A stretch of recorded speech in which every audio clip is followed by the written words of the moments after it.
the Plotcast podcast with the Potty Plotters, sponsored by J. Parker's, experts in helping you grow your garden for less. Well, I tell you what, it don't matter really, does it, what we say today, because we've got Helen here, and she's waiting to have a bit of a chat with us about stuff, and good thing is, Julia, look what she's brought. Well, while we're here, she's actually slicing us cake, and it's an apple cake. Look at that, she's got plates and everything. Anyway, people want to know what we're all about. Well, it's fair to say. I've been asking that for so many years, and still don't know. Sorry, Gareth, yeah. Well, it's season 3, episode 11, and I'm still Elaine. And I'm Julia. And a reminder, if anybody does want to get in touch with us, not today though, because we're dead busy today. You're really busy, aren't you? Cake. Yeah. And how do they get in touch with us, Gareth? So if you've got any questions, or if you'd like to send us some pictures of what you're up to on your plots, that noise is just brilliant, isn't it? It is, yeah. Then you can get in touch via Facebook and Instagram at Potty Plotters. You can email us naughtycorner@pottyplotters.uk or check out the website pottyplotters.uk. And this episode of the podcast is being brought to you by J. Parker's, which is a family-run business with over 90 years experience. J. Parker's considers it their mission to provide excellent value bulbs and plants along with first-class service that you deserve. Use the code GARDEN15 and you will get 15% off your order when you visit them at jparkers.co.uk. And another bit of news, we've got an exclusive competition for you. Well done, Gareth. Well done, Gareth. Yeah, So if you'd like to know all about it, head over to our Facebook page to find out how to enter, and you could win a £100 voucher to spend at J. Parker's. Oh, that's okay. Are we allowed? No, you're not. Oh. No, that's in their terms and conditions. You can't win because it okay. might feel like I fixed it then. Yeah, that wouldn't be very good. No. Okay. The Plotcast podcast with the Potty Plotters, sponsored by J. Parker's.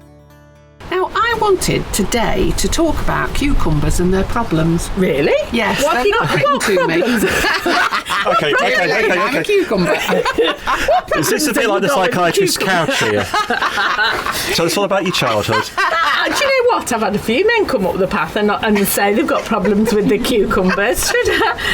You should set up as a licensed therapist with that Should I one. send them to you, Elaine, instead? Because you clearly want to talk about problems. Well, I mean, first of all, we've got a glut of them, but we're going to talk to Helen, who's munching her cake now. I mean, I'm not eating mine yet, although I suppose we could all Well, just... we've got No, to that'd talk be at the rude. moment. That'd be rude. So Okay, Helen's so we won't Helen's do not that. on till later, so she can eat it. Okay, she can just carry on. So I wanted to talk about gluts of them because that's driving people crackers at the moment. Yeah. And also, Julia, I've noticed that some of the leaves on certain cucumbers are going a little bit, well, mosaic-like. Mosaic? And yellow. That's a big word. Yeah, I know. Yeah. Well, sort of mottled. Okay. Yeah. Now, Right. there is a problem, and I think I know what it is. Oh, right. Ooh. Well, my first reaction to that would be, first of all, turn the leaf over, see if there are any aphids on the back. When you Because say aphids, what are you meaning? I'm meaning white fly, green fly, anything like that, because that could be the cause of your mottling. And that's because these green fly, etc., are taking out the sap from the plant, isn't it? Yeah. Now, I've noticed so many people over the last few weeks, it's driving me crackers. I want to just go round everybody's allotments and open the greenhouses. It's been very warm. It's absolutely boiling and they're leaving everywhere shut. I think that actually encourages then the stress of the plant, the Yes. poor old things. And then the creatures come and find Yeah. these the plants, don't Yeah, I mean, plants don't want to be stressed because, like you say, it does leave them open to attack, and it's not the best conditions to keep them in. And I did notice you going around threatening people about opening their doors. She's still doing that after last time when I told her to sort of scale it back a little bit. I know. help it. So, I mean, what I would say is if you can't get down every day, or you've not got an auto vent, which is an automatic window opener on Be a you. bit like that thing there. Yeah. You posh, you're posh, you are. Yeah, if you've not got one of them, make friends with your neighbours on the allotment if you can't get down, and maybe offer to alternate and open each other's windows and doors up just to let the air in. But that would be my first port of call. And the other thing I've noticed on some cucumbers, Elaine, is that especially the ones that are in containers, they are starting to go a bit yellowy. Now, what I think that is, I think they're probably just getting exhausted Running out, of the nutrients that are in the compost. So what I would say is give them a feed. Yeah. Feed, Feed, yes. and then they'll be happy. So that's general about cucumbers, but if you've noticed any of those problems, then obviously do something about it. I've actually sprayed one of my cucumber plants. It has gone a bit mottled, and I've looked underneath and I thought, yeah, it's starting. I think it has got whitefly. Right. So, yeah. That's what I've done. I've sprayed it. So you've just sprayed the leaf? The leaf on the front and Okay. on the back as well. Okay. I'm going to keep my eye on it, and I've really watered them well yesterday. Would you, if you noticed it on, say, one plant, would you then move that plant out of the way to stop it having an impact on others, or is it too late by that point? Once it's in, it's in. It is too late now because it's 2 foot in the ground. That's the problem. Yeah. In the I mean, if you've got one in a container, Yeah, that's what I was going with, yeah. definitely in a container. Move it out, Gareth. move it outside. Yeah, I mean, Elaine will spray, whereas I would. I bet she will. Just like I've got a cat that does that. Whereas I would actually, especially on a cucumber, it doesn't matter, just cut the leaf off. Cut the leaf off, remove the problem and get rid of it, put it in the compost bin. Or you could do the other thing that I like to do, which is squish. But actually, by that, exactly. So what I would do is I'd probably take the leaves off and get rid of them, because as long as you've got some leaves and you're retaining a few leaves on your cucumber plant, then it can photosynthesize and it can actually carry on growing. Again. Photosynthesize? That's a big word, isn't it? It is. So, that's more than a countdown 9, that is. Yeah. The Plotcast podcast with the Potty Plotters. I want to talk about carrots and thinning out. I do, because I don't think everybody understands why you have to do it, why it's best to do it, and what it actually involves. Gareth's got his Gareth's got his hand up. I thought you were waving No, I at wasn't. somebody. No, there's no one walking past. No. So you thin them out so they've got space to grow, so you don't end up with them forking. Yes. And so that they've got space to develop. Otherwise, you'll end up with very small carrots. But a lot of people, Gareth, once they see loads of carrots growing, they feel like it's cruelty to actually It's not. You're taking. pick them out. It's a bit like I set some sunflower seeds the other week, which have started to germinate, and it says to set 2 in each cell and then get rid of the weakest one. So what you're doing is basically taking the survival of the fittest, for want of a better phrase, It is. because otherwise you'll end up with some small carrots. You're not going to use them, and it'll have been a complete waste of time. Yeah, and they do block the Yeah. areas, definitely. I'd recommend- Got her hand up. She's I'd not rec- even talking there. I'd recommend seed tapes, so then you don't have to. Then you don't have to thin them out. Listening, Elaine, isn't it? Amazing. Yeah. So AI hasn't been editing this. It's been me all along. No. So what is a seed tape then? Since you started it, let's continue. It is a tape of sort of very thin material, almost paper-like material, where the seed is. They put the seeds in and they space them out exactly as they need to be, so you don't need to thin them out. And you can get them up for all sorts of vegetables. So you can get them for carrots, you can get them for spinach, which hasn't worked this year because I think seeds are dead. Need some new ones, and it saves you. Basically, if you've got problems where you can't bend down, it saves you having to do all that. So basically, you put them in, cover them over with a small amount of compost, and they germinate and they're spaced out as they're supposed to be. It's like he's been listening. It's like I have listened to every word you have said. Amazing. Well done, Goodness Gareth. me. So, Don't ask me anything else. No, what else would you thin out then? I would be thinning out things like radishes. I would thin out things like beetroot if I've direct sown them. Although I don't mind them clumping together, because as you know, I prefer the clumping method. I would thin out, I don't know what else. Spinach? I'd thin out. I suppose that's natural as you pick it, Yeah. isn't it? Yeah. But if you've got the Yeah. plants too close, Yeah. then they kind of intermingle. And Yeah. But it is really important to do it, and so, as I say, it does sound brutal, but just No, do it's not it. brutal. Now, Elaine, what is the problem with thinning out carrots, though? Well, as soon as you touch the tops of the carrots, unfortunately, there's an aroma that comes from them, and it is a carrot smell. And so what you need to do is to be mindful that the carrot fly is around. So we've actually got EnviroMesh around ours, have we not? We have got EnviroMesh, but to be able to thin them, I'm going to have to take that EnviroMesh off. So what would you suggest? Small amount at a time. No, I think I would do them in the evening. Not when it's windy, No, neither. no. So if you do it in the evening, generally, I think they go to bed early, don't they? Carrots fly? Know how they I think feel. so, yeah. Long day. Yes. Hard day at the office. It does make a difference, though, definitely. And other people do talk about having planted garlic or onions nearby, then that does deter the carrot fly. I've never had that experience. No matter what I've planted nearby, the carrot fly was always adamant them, but they cannot get through the enviromesh. Yes. Their teeth don't let them. No, and the other alternative to doing that is actually plant them high. So I've got that very, very raised bed, and I've not covered it at all. When you say very, very, this is listening to it. People can't see it. Yeah, but they can imagine. Yeah. They can Build the picture. Yeah, well, it's probably about 2.5 feet tall and 2.5 feet wide. It's almost like a cube. It's like a massive square cube. bed, isn't Actually, I'll tell you what I set it up as, because remember Kev Plot 2 wanted a competition, and he did want a competition with parsnips. However, his failed, so the competition is over now. But that's why I set it up like that. Yeah. So that container is actually full of. Actually, I've put loads of composting materials at the bottom, but it's got sand. It's got loads of soil in it, and it was beautiful for a good route down, because we were going to have the longest parsnip competition.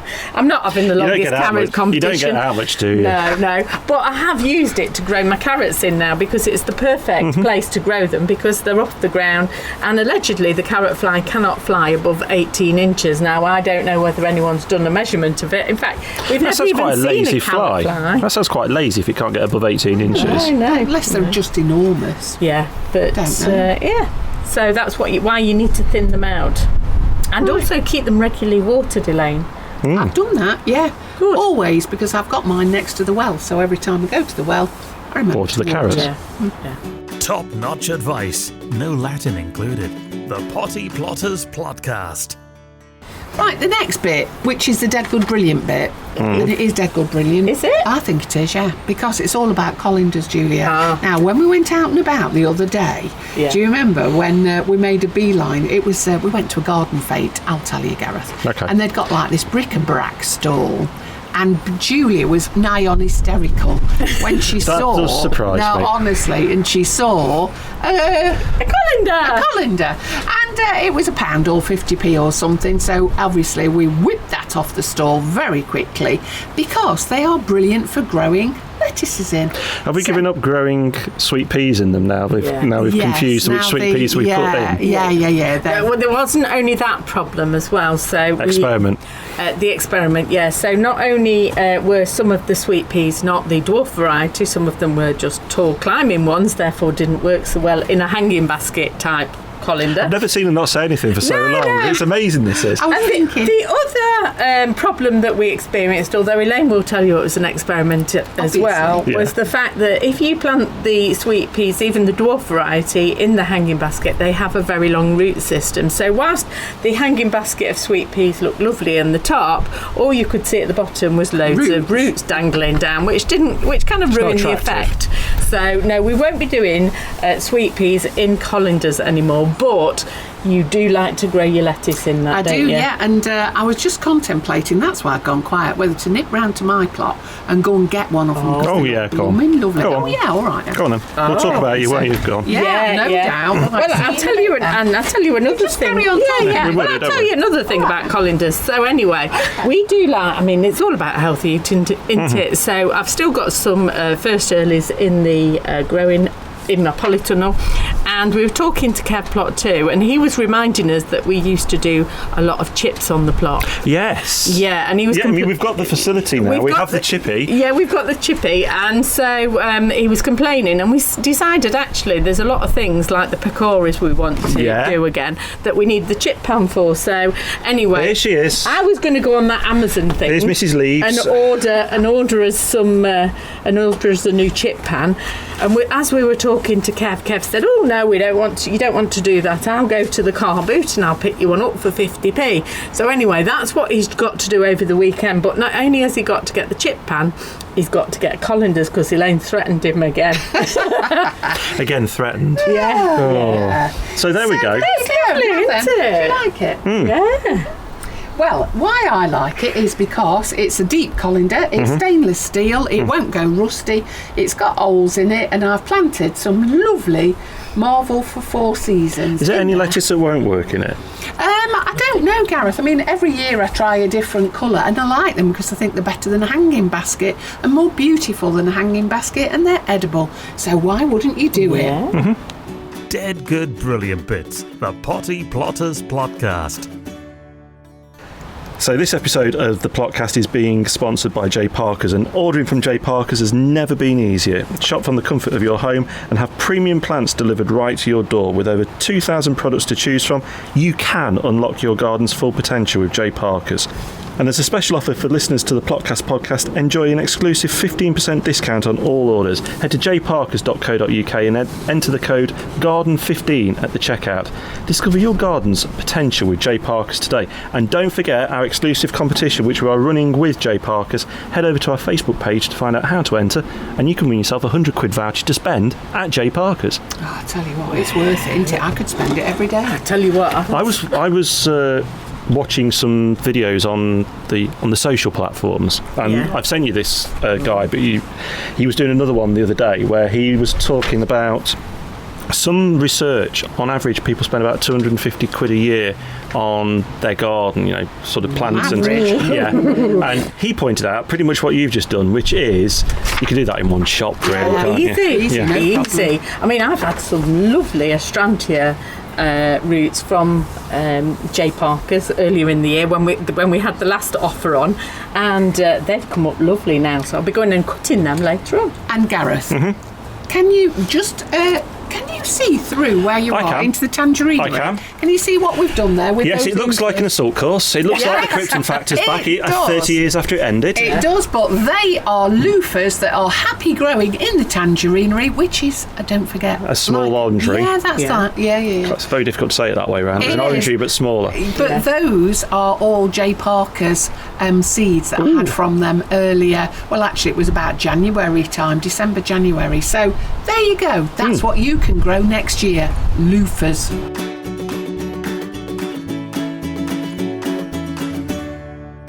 Well, we're really pleased today because we've got somebody who knows something more than us. That's quite rare, isn't it? I didn't even know how to pronounce it, Elaine, let alone know what it was. Helen, you just say Helen. Helen Gator. Oh, yes, we've got lovely Helen from our allotment site, and she's going to tell us about something that I knew nothing, well, I still know nothing about, and she's going to tell us all about it, Elaine. No pressure on her then. No. So welcome, Helen. Thanks very much for taking the time to pop along and tell us and bring all of these bits and pieces all about something that Julia can't pronounce. What is it that she's struggling with?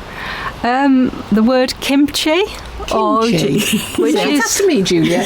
Kimchi. There you go. I know now what that did Helen. you think it was? I don't know.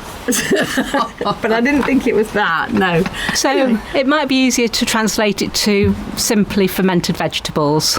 Oh, Is that what it is? Yeah, fermented vegetables, and it's the Korean national dish, and it's an ancient method of preserving vegetables. So how did you get into it then, if it's come from there? Well, I guess initially I would have had it when we've been out for a meal as a side dish and tasted it. Then I used to buy it from one of the Whole Food shops in Derby, which sadly isn't there anymore on the Mall Edge. There's a local chap called Simon who used to make it for them, and thought, right, I'm going to give it a go. So and I did. How does it fit though with allotmenting? Okay, so for example, a couple of years ago, I had a glut of cucumbers.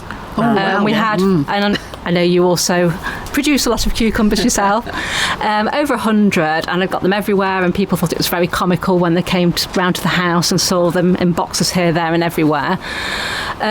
So I sort of veered away from the traditional kimchi, sort of quite spicy, to a cucumber ferment with dill and a bit of onion and chilli and garlic in it, and it was great. It took about a week to ferment down, and I probably used about 10 cucumbers, and it would have reduced right down into a jar. But then when you use it, you might just have kind of like a forkful in a sandwich. You use it as a pickle, sort of, to enhance, it's like a dill pickle. I mean, you buy the jars of gherkins, that's it. Yeah, so made that and got through all the cucumbers. So rather than them, obviously you can only give so many away, rather than them spoiling at home.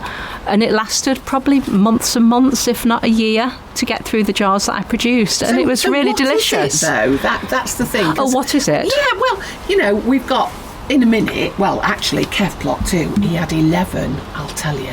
He had 11 cauliflowers yesterday. Okay, cauliflower ferments well. And apparently broccoli doesn't, and I've never tried to ferment broccoli. So there's cauliflower, cabbages, Cabbage is your main staple of a ferment. And so I guess like your sauerkraut. So you can make a very basic sauerkraut with cabbage, onion, traditionally caraway seeds, but you could maybe put fennel or dill in there, and you could put some garlic in if you wanted to. Right. So slice it all up or tear it all up into very fine pieces, portions, stuff it into a clean jar, put some filtered... Any jar is that? I mean, you've got a kilner jar. A kilner jar or another large jar. Yeah. Pack it right down. It's really important to add salt because that helps to preserve. The salt also breaks down the cells of the plant and releases the nutrients. Okay. So it actually enables nutrients from the vegetables to be more easily absorbed in the digestive process. Right. And it can be really good for your immune system as well. Apparently fermented vegetables release more iron than if you were to eat them raw or cooked.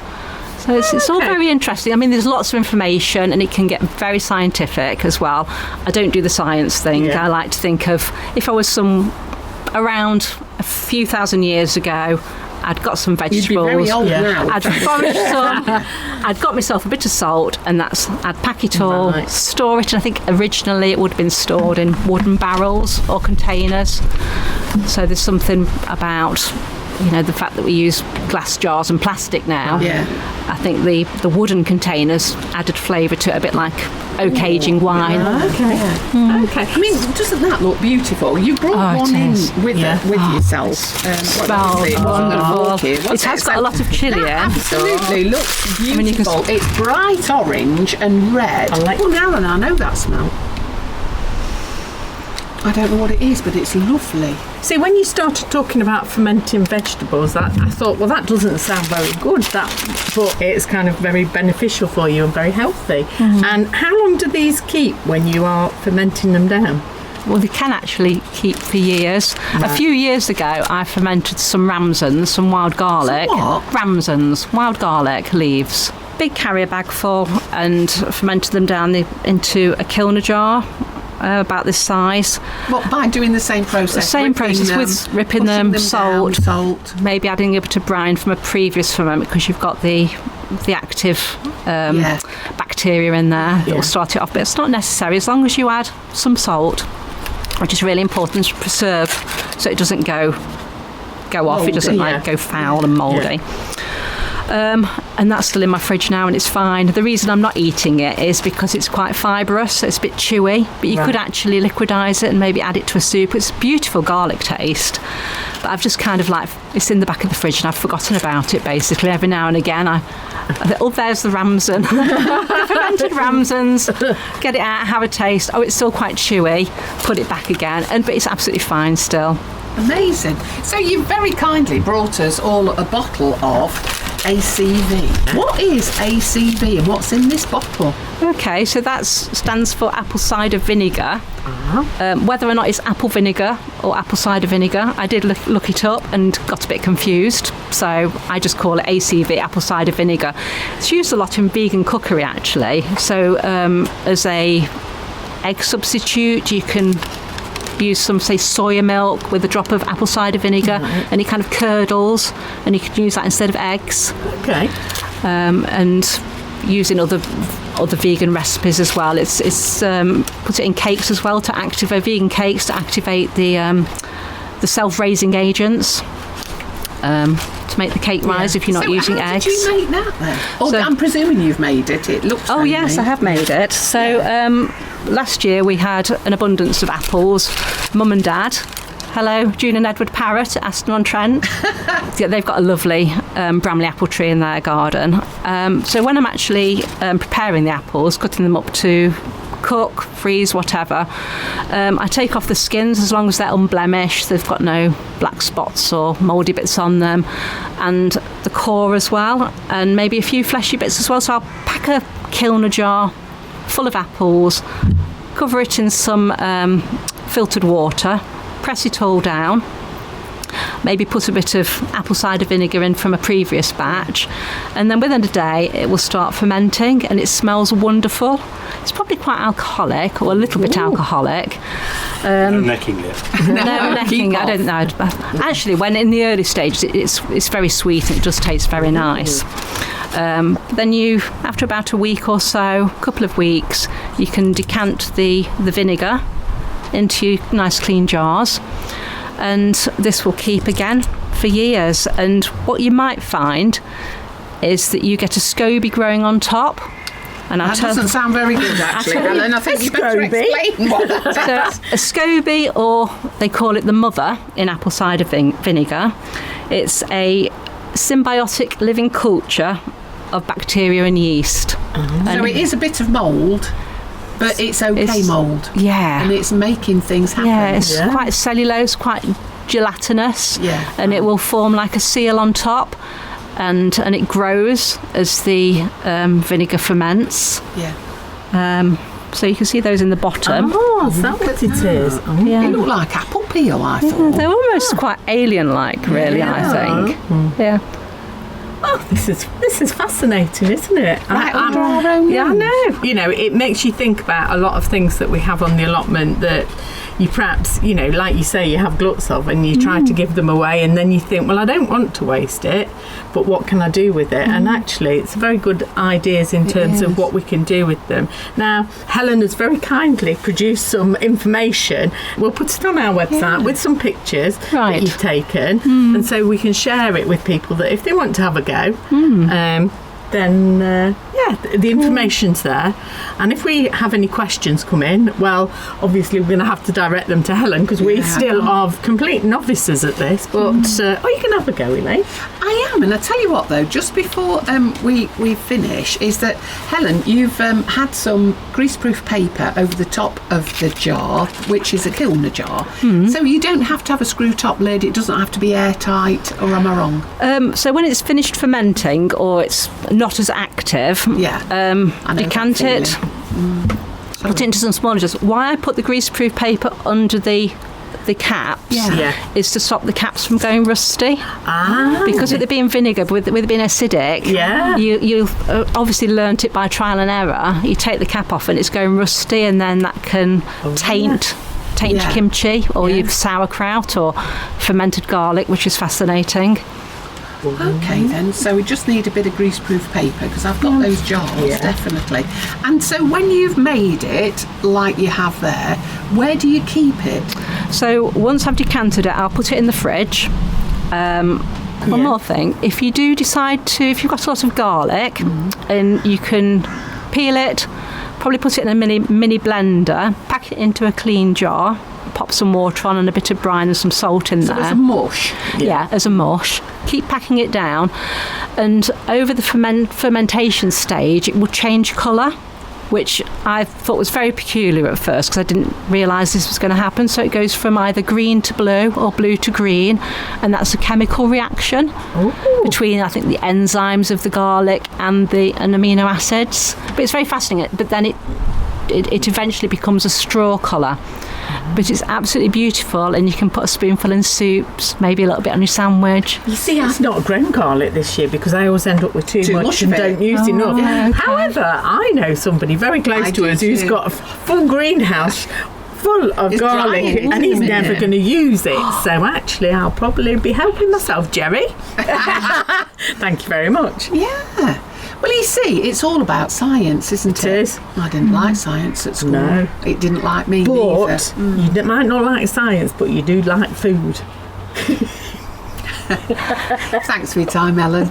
Thank you See very you much. around, I'll come and find you rather than here. Okay, you're welcome. And we'll let you know how we go on. Yeah. Well, if you need any tips, just or advice along the way, She needs a lot of help. You know where you can find me, or just message me. Thanks, Helen. The Plotcast podcast with the Potty Plotters, sponsored by J. Parker's. Right, Physalis, Julia. You have to go to the doctors with that. Physalis. Oh, yeah. Or Chrysalis. Now, we've had an interesting week this week, haven't we? Because Have you really? honestly. Shall I sit down and take a seat? You'll not believe yeah. this. Go So, on. one of our dear friends, Steve, on our allotment site, has gone away on his holiday. Yeah, now, we were talking about this a few weeks ago. We love our Steve, and he's very handy, and he'll do anything for us. I think I need to stop the story here. With the way that we've pronounced the word, We're not tying the two together, are we, Stephen? Stephen Physalis. Yeah, this is important. Physalis, sorry. No, it does fit. It does fit because lovely Steve has gone on his holiday, but whilst he'll do anything for anybody and he'll help on the allotment, he hates growing. And so what he's done while he's on his holiday, he actually left with 2 foot of mare's tail growing, and that was pretty much across the whole of his plot, wasn't it? But that's not there now, is it? That's not there now because Elaine and Julia have done a plot transformation, and we've weeded and we've turned the soil with the help of Jerry and some of the other lads, and we've actually made it into an allotment for him. However, that's amazing, really, because he was just like a strip of land before, wasn't it? But one thing that we have planted an awful lot of, Elaine, because actually you've got quite a few spares, haven't you? And we were thinking what we're going to put in, but now you've given him syphilis. No. You're right, hang on, stop there. A lot of people listen to this with headphones on while they're doing something else. Please pronounce that correctly and don't suggest that she's giving him something he didn't really want. You've given him Physalis. Either way, he might not want it. I don't know if he knows what Physalis is. No, what are they? You try saying it. What are they? Right, Physalis is also known as a Cape gooseberry. Yeah. Now then, the plants themselves were really healthy. I started them off very early, around about March time, and they did take some getting going. They didn't like the heat, but what I can say is they are about 4 to 5 inches now, and we've put them in a raised bed over on his allotment. They look amazing. I would have thought because they're quite... When you buy them in the supermarket, they're generally in the exotic, in inverted commas section. Yes. I would have thought that the conditions would have been perfect for them. It is. Well, it won't be. Not just yet, actually, Gareth, because they grow to about 2.5 foot. Yeah. Mine do, anyway. They grow massive. In fact, let me just tell you another story, Gareth. Is this something else she's given him? Well, no, it's something she gave me because a couple of years ago... And then it descended into chaos. And Elaine smacked Julia. Yeah, a couple of years ago, my friend here decided that she would have a go at growing the Cape gooseberry. Yeah, let's call it that from now on. And it's so safer. what she did was set herself a tray, and every single one of them germinated. And we're talking probably about 200 plants. So at that point, she then decided to promote it everywhere, and promoted it on the radio, on the programme we did, to everybody on site as the new superfood, just so that people would take plants off her. She gave them away, including me, and she gave me loads of them, and I put them in the polytunnel. Well, they were like triffids, they were like triffids, and so actually she wanted me to plant them again in my polytunnel, and I did take some, but thankfully now I've been able to relocate them over to Steve's plot again. And they do really like the warm conditions, and I believe that we are in for a very warm summer, so I think they're going to go mad on Steve's plot, mad on your plot, and anybody else who's been gullible enough so they basically take over, don't they? They do. Yeah, but they don't climb, they just stand erect. That's another thing that we like. But anyway, so they do stand tall and proud, and they get quite bushy. But then what happens is, towards the end of September, you get the little tiny packages that arrive, and then they turn opaque, and then you get the superfruit inside, which turns Is it really dark super? brown. Well, I think it is. Or was it just a super duper? Or was it just a marketing It's ploy? lovely. Shall we just say it's a lovely fruit inside? Okay. It's gorgeous, and there's no fragrance like it. I bet there is. I love it. I bet you there's not. So that's why I just wanted to tell people that you do need to space them properly, Julia, because they do bush out good and proper. So although they're just a small single-leaf sort of plant when they first go out, within no time at all they become quite a little bush on their own, but 2 foot's worth. So we Steve's going to love you honestly, too. we have put loads on his plot. But it looks very productive, and we love them. So Anyway, Steve's back from his holidays tomorrow, so yes, he is. Now we've also got a cunning plan. Just let me share this with the listeners. This is clever. This is so. Next door to Steve is Eric and Jackie. Now Eric and Jackie. What did you have gone call on, Eric and Jackie? Oh, Pam and Derek. That's it. Yeah, we called them Pam and Derek for a year before they actually told us we'd been calling them the wrong name. But Gareth's not really mine. No. But Eric and Jackie are going on holiday, so they're Steve's neighbours. So what we've decided is, when Steve comes back, back. Spread them. If when he comes back and he sees his plot, he's happy and delighted with it, then what obviously... are the chances? Well, we don't know. It could be 50-50. 50-50. So if he comes back and he's delighted, obviously we did it. Yeah. If he's not very happy, Eric and Jackie did taking it. the rap. And they're not here to actually excuse themselves. So that we'll let you know how it goes. I'm sure I'll find out how it goes by the fact of whether you two are still alive by the end of it. Oh, there you go. Oh dear. But let me just tell you that we did do another garden fete not long ago, and a plant sale actually for some other organisation, and where we grew stuff and took them over, and we met some ladies from Burton-on-Trent. Never mind, you can get over that. Honestly, don't worry. no, absolutely delightful, and they said they'd had problems growing. With You the met some Physalis. ladies from Burton who said they got problems with their Physalis. Yes. Honestly, it was true. Yeah, I we can did believe what that. you did. We did start laughing, but Titter ye not. The trouble is, though, Gareth, it's too late. If it is that you wanted to start them now, they won't have enough time to get their fruit. So just Don't bother. buy your packet and wait until next year. In fact, buy them now and get them in the sale. That's what I'd say. Why not try J. Parker's? Yeah, why not try Steve's plot if you want to? So we'll be flogging them off there anytime Steve soon. will have loads. So thanks for listening and following us on all these social thingies. And let's see if anybody does get in touch with us. What we're going to be doing next time, then, Julia? Well, don't forget also that people should enter the competition. Oh, gosh, yeah. Oh, I didn't really want them to because I want to. Yeah, but you But you're can't. not We've already allowed. discussed this. I'll be Ellen Gator or something similar. That could be Rob Rose. Talking of which, aren't we having him next time? Oh, Yeah, we are. We've postponed him slightly because he Yeah. had a bit of a diary clash, shall we say. Yeah. So we're going to be speaking to Rob about the weather.